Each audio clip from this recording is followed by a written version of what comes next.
Il est 9h10 à Tel Aviv. Merci de nous être fidèles sur I24. On va tout de suite prendre des nouvelles du président, de l'ancien président israélien Shimon Peres. Je vous indiquais il y a quelques minutes qu'il était hospitalisé. Il a été hospitalisé en urgence à l'hôpital Sheba de Tel Aviv en cause manifestement un problème d'arythmie cardiaque. Voilà pour les dernières informations dont on dispose pour l'ancien président de l'État d'Israël. Plus d'infos au fur et à mesure de l'édition. On va prendre des nouvelles également à présent de ce qui se passe à Jakarta. Plusieurs explosions ont été entendues tôt dans la matinée dans le centre de la capitale indonésienne et des victimes étaient étendues sur le sol. On parle d'au moins 6 personnes qui ont été tuées lors de cet attentat. Je vous propose de faire le point en images.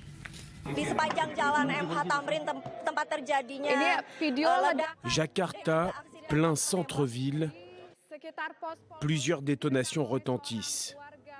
La confusion règne, une fusillade se fait entendre. En quelques minutes, les secours sont sur place, plusieurs corps gisent à terre. Très vite, le quartier est bouclé. L'unité de démineurs antiterroristes, le KBR, arrive en force. Les unités spéciales se placent, s'équipent. Ils viennent d'apprendre qu'un homme, sans doute un assaillant, se trouve sur le toit. Une voiture fait bouclier pour permettre aux journalistes de traverser la rue. À l'approche des policiers, des tirs retentissent encore à l'extérieur d'un café Starbucks. Selon la police, au moins une des explosions pourrait avoir été provoquée par un kamikaze.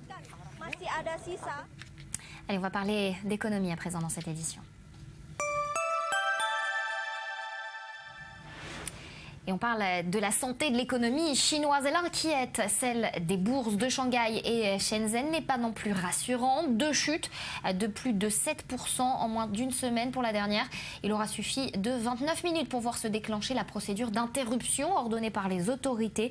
De quoi ébranler, vous vous en doutez, les marchés mondiaux. Et cette fois, ce n'est pas seulement l'interventionnisme de Pékin qui a provoqué la panique, mais bien la publication d'indicateurs peu rassurants quant à l'ensemble de la deuxième économie mondiale. Regardez. Début d'année difficile pour les marchés chinois. Le CSI 300, qui regroupe les principales capitalisations boursières du pays, n'en finit plus de dégringoler. Depuis le 1er janvier, l'indice a perdu pas loin de 15%. Et ce, malgré la mise en place d'un mécanisme anti-volatilité. Si la chute dépasse 5%, les échanges sont bloqués pendant 15 minutes. Si elle va au-delà de 7%, la séance est suspendue. Et c'est ce qu'il s'est passé la semaine dernière à 2 reprises, le 4 et le 7 janvier. Si le mécanisme de suspension est souvent utilisé, ça signifie qu'il y a sûrement quelque chose qui ne va pas avec le seuil à partir duquel il est déclenché. Et nous avons besoin de reconsidérer cela. Cette mesure a été adoptée par Pékin à la suite du krach boursier de l'été dernier. Elle est entrée en vigueur le 1er janvier. Si certains réclament quelques ajustements, pour d'autres, elle serait contre-productive. À l'approche des seuils déterminés, 5 et 7%, les investisseurs se précipitent pour vendre un maximum de titres. Les régulateurs auraient dû prendre en compte les conditions de l'économie chinoise avant de mettre en œuvre une telle politique. Ces suspensions nous montrent qu'un tel mécanisme ne fonctionne pas pour la Chine, ou au moins dans la situation actuelle du marché. Cette instabilité des bourses chinoises est liée aux craintes des investisseurs. Des inquiétudes au sujet du ralentissement de la deuxième économie du monde, mais aussi des conséquences que cela pourrait avoir. La Chine est une économie importante au sein de l'économie mondiale. C'est la première ou la deuxième économie au monde selon la façon dont vous la mesurez. Donc si l'économie chinoise ralentissait rapidement, cela aurait clairement une répercussion sur le reste du monde. En décembre et pour la 5e fois consécutive, l'activité manufacturière s'est contractée. Sur l'ensemble de l'année 2015, le commerce extérieur a reculé de 7%. Des chiffres qui suggèrent que la croissance chinoise pourrait connaître sa plus faible performance depuis 25 ans. Laurent Hatchel, bonjour, vous êtes économiste. Merci de nous avoir rejoints sur le plateau ce matin. Alors la bourse chinoise qui dégringole, ça veut dire quoi concrètement ? Alors, il y a un petit peu un paradoxe dans cette bourse chinoise, qu'elle n'est pas représentative vraiment de l'économie chinoise. Il y a très peu d'entreprises qui sont cotées. Les investisseurs étrangers ont très peu accès à ce marché. Et en même temps, c'est un indicateur qui nous permet de voir, de comprendre un peu l'état de l'économie et les faiblesses potentielles de l'économie. La bourse chinoise était très haute.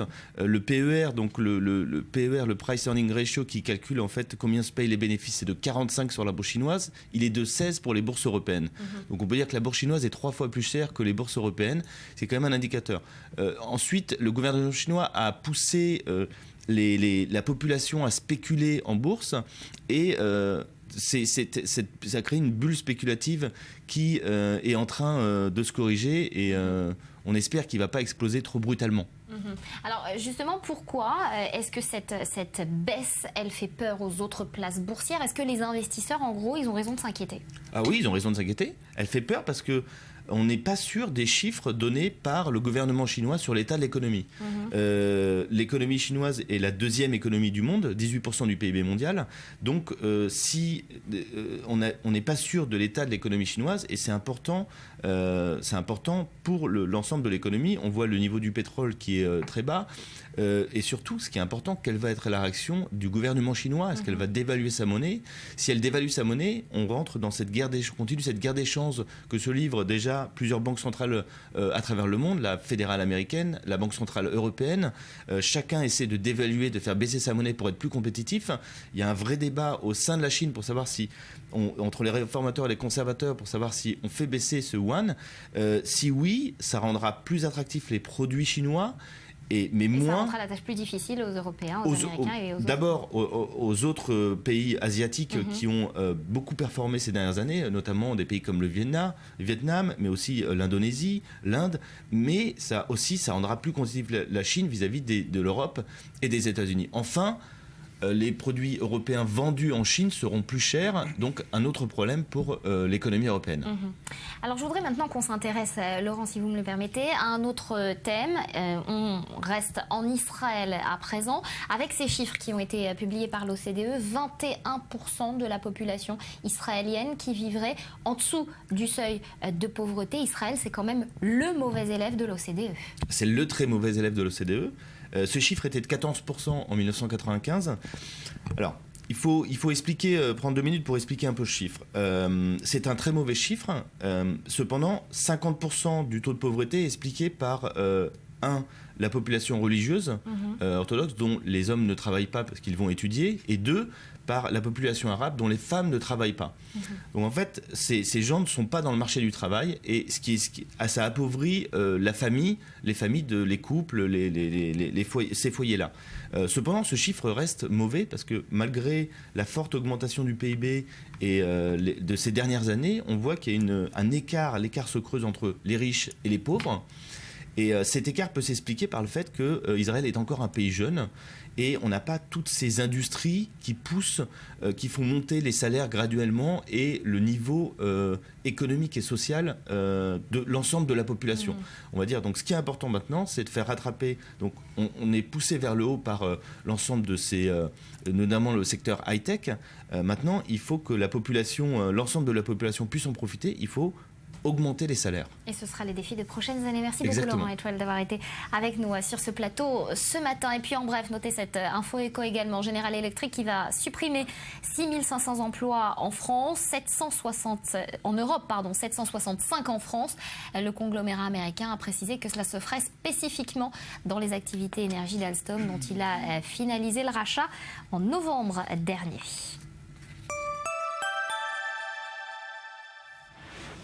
Et on parlait d'économie, on passe à présent au secteur high-tech. Nous sommes avec Sébastien Hadjiman sur ce plateau. Merci de nous avoir rejoints. Alors aujourd'hui, vous allez nous aider à faciliter notre vie quotidienne. On a une actualité bien sombre, on l'a vu ces dernières minutes sur notre antenne.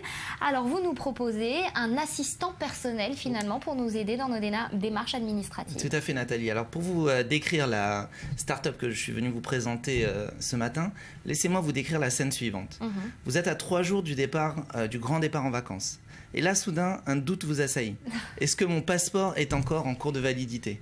Alors cette scène... Vous avez lu dans mes pensées, ça m'est arrivé. Et cette scène, on l'a tous vécue. Et c'est suite justement à cette scène qui a été vécue une énième fois par les entrepreneurs et les fondateurs de cette start-up Docadi, qui se sont tout simplement dit plus jamais ça. Et donc ils ont créé une application qui vous permet tout simplement de scanner tous vos documents administratifs, donc pas seulement les passeports, mais aussi les cartes d'identité, les permis de conduire, mais non seulement les vôtres, mais aussi ceux de toute votre famille. Parce qu'aujourd'hui, avec un tel nombre de documents administratifs, les cartes bleues, les documents, les contrats, etc., comment se souvenir que tel document va aller à expiration, etc. On n'en suit plus. Et donc c'est là où ils ont eu cette idée. Il vous suffit juste, avec votre smartphone, de prendre en photo votre document qui va automatiquement intégrer les données de validité et qui va vous envoyer un rappel lorsqu'il faut justement aller les renouveler. Et il n'y a pas de problème de sécurité là-dedans parce qu'on photographie quand même tout ce dont on dispose. Alors exactement, c'est un très bon point que vous soulevez parce que comme vous le savez aujourd'hui, grâce à la cybercriminalité, on peut usurper une identité. Et là, il suffirait donc d'atteindre tous ces documents qui vous concernent pour pouvoir tout simplement savoir absolument tout sur vous.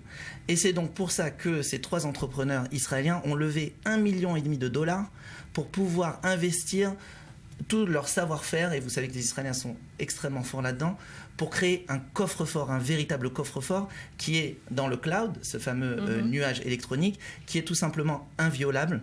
Et donc, il y a aussi un autre avantage, c'est que même si vous perdez votre smartphone, ou si... C'est récupérable. C'est récupérable. Si par exemple aujourd'hui on vous vole votre portefeuille, comment faire pour savoir exactement tout ce que vous aviez dedans?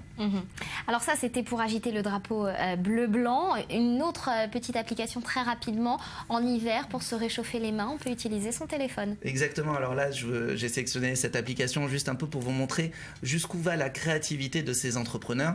Et là, effectivement, un entrepreneur qui en avait marre d'avoir les mains froides a tout simplement créé une application qui va faire chauffer votre téléphone. Alors je vous rassure, c'est sans danger pour le téléphone, mais en envoyant des millions de calculs au microprocesseur, le smartphone va commencer tout simplement à chauffer. Et voilà, réchauffez-vous les mains avec votre téléphone, ça use de la batterie en revanche. Merci beaucoup Sébastien. Merci à vous. Un mot de sport à présent. Le Français Jérôme Valcke, secrétaire général de la FIFA, a été licencié hier par l'instance suprême du football après avoir déjà été relevé de ses fonctions en raison de sa mise en cause dans une affaire de revente de billets au marché noir. Antoine Greenbaum, bonjour. Alors, c'est un véritable coup de tonnerre qui ne fait qu'ajouter à la crise ambiante à la FIFA finalement. Est-ce que c'est prévu ce grand ménage finalement en cours au sein de la fédération ? Le grand ménage, il a commencé lors du FIFA Gate. Il ne fait que se poursuivre. L'annonce de la démission, ou plutôt du limogeage de Jérôme Valcke, qui avait été attendue depuis un petit bout de temps. Et s'il n'avait fallu attendre que cette affaire de revente de billets à un prix supérieur au prix du marché, il y a tellement eu d'affaires de corruption, de pots de vin concernant Jérôme Valcke, de relations avec des personnes peu fréquentables, certaines personnes qui ont d'ailleurs été arrêtées il y a quelques mois dans le cadre du FIFA Gate. Donc finalement, c'est quelque chose de très logique. Est-ce que ce type de licenciement massif, c'est finalement la solution pour assainir le monde du football ?